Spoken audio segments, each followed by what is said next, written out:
नमस्कार दोस्तों, कैसे हैं आप लोग। तो आज हम एक ऐसे संविधान संशोधन अधिनियम के बारे में बात करेंगे जो 2020 में चर्चा में है। वो है 104th कॉन्स्टिट्यूशनल अमेंडमेंट एक्ट। तो इस अधिनियम के माध्यम से हमारे आरक्षण में क्या परिवर्तन हुआ, इसके बारे में आज हम चर्चा करेंगे। तो सबसे पहले आप स्क्रीन पर देख पा रहे हैं 104th कॉन्स्टिट्यूशनल अमेंडमेंट एक्ट 2019 और नीचे आप देख पा रहे होंगे 126 अमेंडमेंट बिल 2019। देखिए, ये जो बिल नंबर है ये 126वां है, क्योंकि हर बिल हर विधेयक पारित हो जाए ये जरूरी नहीं होता। जैसे जो 125वां संविधान संशोधन बिल है वो अभी तक पारित नहीं हुआ है, लेकिन 126वां संविधान संशोधन बिल पारित हो गया है। और क्योंकि ये पारित हो गया है तो इसलिए बिल पारित होने के बाद बन जाता है अधिनियम। जब किसी बिल को संसद के दोनों सदन पारित कर दें, राष्ट्रपति अपनी स्वीकृति दे दे, तब वो बन जाता है अधिनियम। तो ये बिल नंबर है 126, लेकिन अधिनियम का नंबर है 104। 104वां संविधान संशोधन अधिनियम 2019। तो हमेशा दो चीजों को याद रखिएगा। आपसे पूछा जाए कि वर्तमान में या अब तक कितने संविधान संशोधन अधिनियम हो चुके हैं, तब उसका उत्तर होगा 104, यानी 104 संविधान संशोधन अधिनियम हो चुके हैं। और जो 104वां संविधान संशोधन अधिनियम हुआ उसका बिल नंबर क्या था, तो याद रखिएगा 126वां संविधान संशोधन विधेयक। देखिए, इस अधिनियम के बारे में अगर मैं आपसे संक्षिप्त में बात करूं तो इसमें सिर्फ इतना प्रावधान किया गया कि लोकसभा में, राज्य की विधानसभाओं में जो SC ST के लिए जो रिजर्वेशन होता है, यानी लोकसभा यानी हमारी संसद का मुख्य सदन, राज्यों की विधानसभाओं में SC ST के लिए जो रिजर्वेशन है उसे 10 वर्षों के लिए बढ़ा दिया गया। तो ये कोई नई बात नहीं है या कोई विशेष बात नहीं है। जब हमारा संविधान लागू हुआ था तब 10 वर्षों के लिए रिजर्वेशन दिया गया था। हमेशा सरकारों ने 10-10 वर्षों के लिए हमेशा इसे आगे बढ़ाती रही है, क्योंकि 26 जनवरी 2020 को SC ST के लिए जो लोकसभा विधानसभा में आरक्षण का प्रावधान था वो समाप्त होने वाला था। सरकार ने 104th कॉन्स्टिट्यूशनल अमेंडमेंट एक्ट के द्वारा इसे फिर से 10 वर्षों की अवधि के लिए बढ़ा दिया। और दूसरा, लोकसभा में और राज्य की विधानसभाओं में जो मनोनीत किए जाते हैं एंग्लो इंडियन, उसके आरक्षण को आगे नहीं बढ़ाया है। आप जानते होंगे कि राष्ट्रपति लोकसभा में 2 एंग्लो इंडियन को और राज्यपाल विधानसभा में 1 एंग्लो इंडियन को मनोनीत करता है। ये विशेष बात यह है कि इस अधिनियम के माध्यम से भारत सरकार ने, संसद ने पहली बार लोकसभा और विधानसभा में जो एंग्लो इंडियन को मनोनीत करने का प्रावधान था, आरक्षण का प्रावधान था, उसको आगे नहीं बढ़ाया। तो ये थी संक्षिप्त में बात। अगर आपको विस्तार से पढ़ना है तो बने रहिए मेरे साथ। देखिए, इस अमेंडमेंट के द्वारा जिस अनुच्छेद में परिवर्तन हुआ है वो है अनुच्छेद 334। तो मैं आपको सबसे पहले बताता हूं कि इस अमेंडमेंट से पहले, संशोधन से पहले आर्टिकल 334 में क्या लिखा था। स्थानों के आरक्षण और विशेष प्रतिनिधित्व का 70 वर्ष के पश्चात न रहना, यानी जो रिजर्वेशन है, रिप्रेजेंटेशन है, वो 70 वर्ष के पश्चात नहीं रहेगा। यहां पर आप 70 वर्ष देख पा रहे होंगे। यहां पर शुरुआत में 70 वर्ष नहीं लिखा हुआ था। जब हमारे देश का संविधान लागू हुआ था तब 10 वर्ष लिखा था, फिर अमेंडमेंट हुआ, फिर 20 वर्ष किया, फिर 30 वर्ष, 40, 50, 60, 70। तो इस प्रकार से 70 वर्ष ऐसे लिखा हुआ था। इसमें दिया क्या था, 2 बातें दी गई थी। पहला, लोकसभा में और राज्य की विधानसभाओं में अनुसूचित जातियों और अनुसूचित जनजातियों के लिए स्थानों के आरक्षण से संबंध, और दूसरा, लोकसभा में और राज्य की विधानसभाओं में नाम निर्देशन द्वारा एंग्लो इंडियन, आंग्ल भारतीय समुदाय के रिप्रेजेंटेशन से संबंध। और इसमें नीचे साफ लिखा था कि ये प्रावधान 70 वर्ष की अवधि की समाप्ति के बाद लागू नहीं रहेंगे। लेकिन मैंने आपको पहले बताया ऐसा नहीं है। शुरुआत में 10 वर्ष लिखा था, अमेंडमेंट करते करते करते हम यहां पर 70 वर्ष तक पहुंच गए। अब हम बात करते हैं कि दरअसल अब हुआ क्या, यानी 104th कॉन्स्टिट्यूशनल अमेंडमेंट एक्ट 2019 के बाद अनुच्छेद 334 में क्या परिवर्तन हुआ? तो पहला परिवर्तन तो यह हुआ कि जो इसकी हेडिंग थी, जो इसका टाइटल था, वो परिवर्तित हो गया। उसमें लिखा है निश्चित अवधि के बाद सीटों का आरक्षण और विशेष प्रतिनिधित्व को समाप्त करना। लेकिन पहले क्या लिखा था?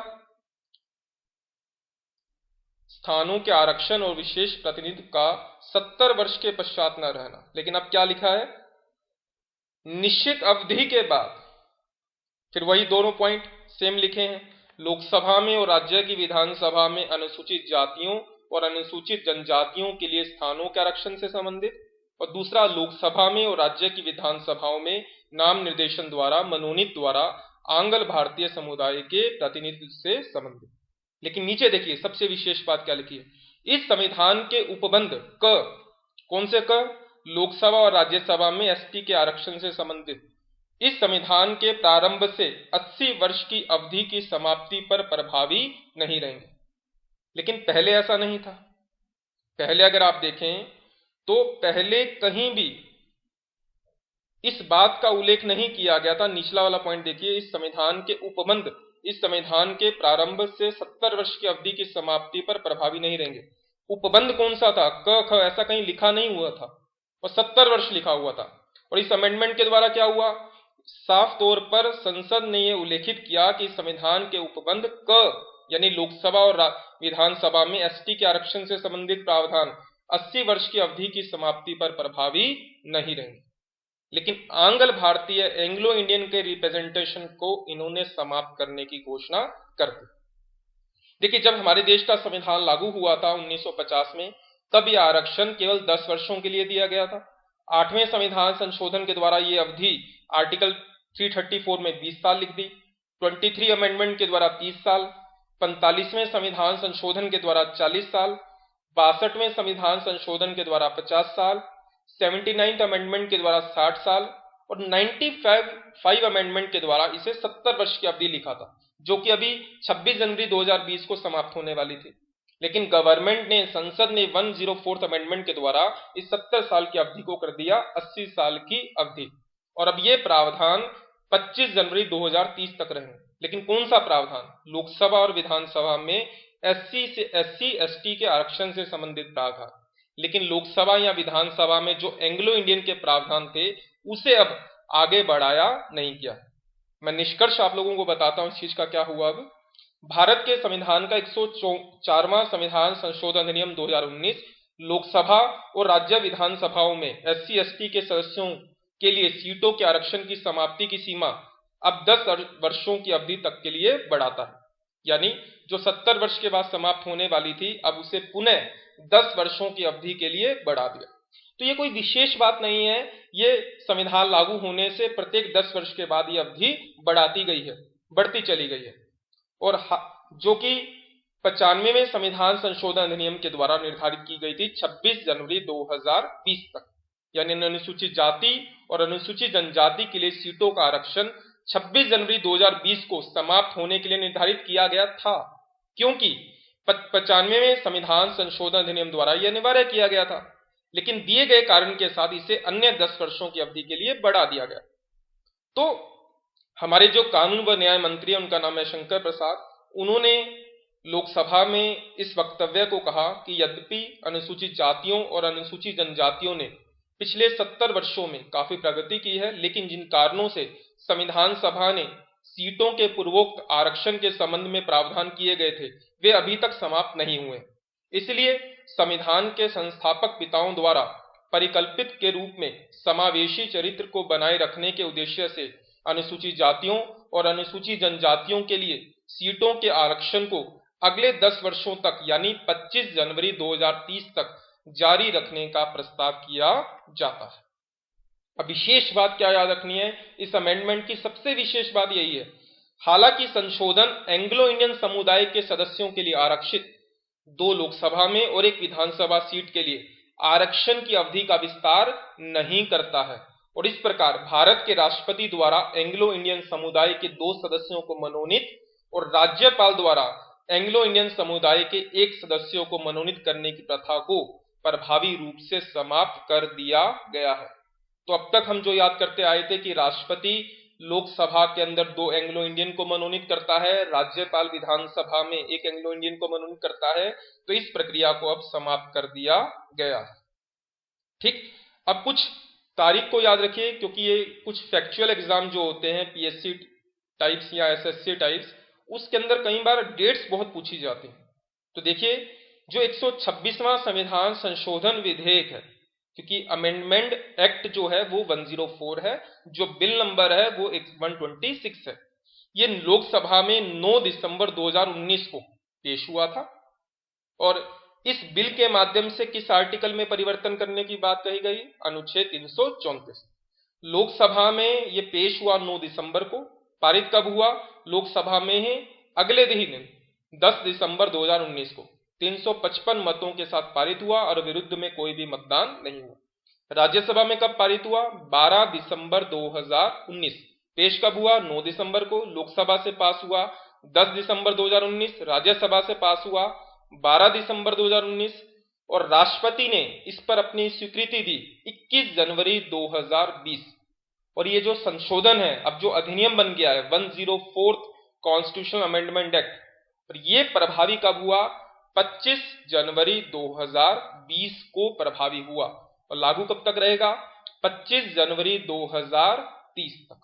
ठीक, 4 आर्टिकल और याद रखिए जो कि कई बार एग्जाम में पूछे जाते हैं। कई बार क्या होता है कि जो संविधान संशोधन अधिनियम होता है, तो कई बार लोक सेवा आयोग सीधा सवाल ना पूछकर अप्रत्यक्ष रूप से उससे जुड़े हुए आर्टिकल पूछ लेता है। तो अनुच्छेद 330 लोकसभा में SC ST के रिजर्वेशन से जुड़ा है। आर्टिकल 331 लोकसभा में एंग्लो इंडियन के रिजर्वेशन से जुड़ा है। आर्टिकल 332 राज्य की विधानसभाओं में SC ST के रिजर्वेशन से जुड़ा है और आर्टिकल 333 राज्य की विधानसभा में एंग्लो इंडियन के नामांकित करने की व्यवस्था से जुड़ा है। और 104 कॉन्स्टिट्यूशनल अमेंडमेंट के द्वारा परिवर्तन किस आर्टिकल में हुआ? 334।